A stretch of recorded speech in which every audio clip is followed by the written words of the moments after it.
Hi everyone, this is Kim Grotwald, the Education Librarian at A&M San Antonio, and this is video one in a 4-video series about using sources in writing, academic writing, using APA style. And this video is on identifying and differentiating between primary and secondary sources.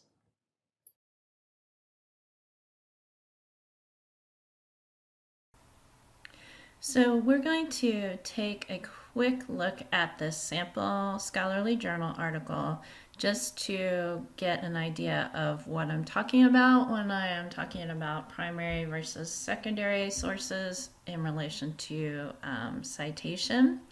So here's the article, Bringing Sanctuary to School, Assessing School Climate as a Foundation for Culturally Responsive Trauma-Informed Approaches for Urban Schools. It's in the journal Urban Education. We see there are 3 authors here, Blitz, Yule, and Klaus. Now, for a primary citation from this work, we would be looking for ideas specifically from Blitz, Yule, and Klaus, right? Their original input into this article. However, our experience with scholarly journal articles should tell us that we are going to expect a lot of citations in here, because part of a scholarly journal article is a section called the literature review. And particularly in the literature review, but also elsewhere in the article, we're going to see a lot of in-text citations. So we can definitely see them here as we start scrolling through the article. So in this case, doing a secondary citation, or sometimes called an indirect citation from this source, would involve using one of the ideas that comes from someone who is cited, authors who are cited in this work. So it's not really an idea that's from the authors of this article that we're using, but it's coming from somewhere else.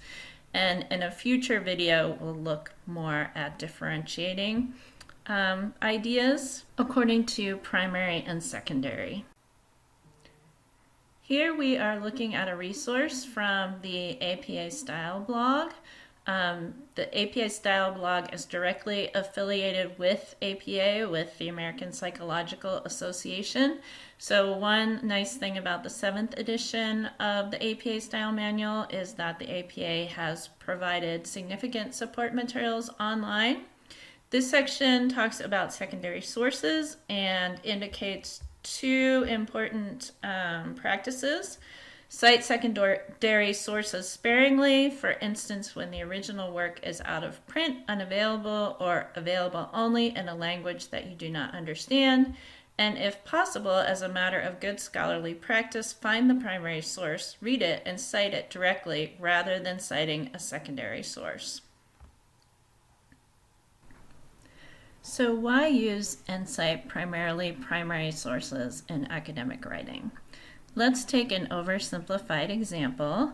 And if you've ever played the telephone game or Whisper Down the Lane game, we'll kind of use that to illustrate the point here.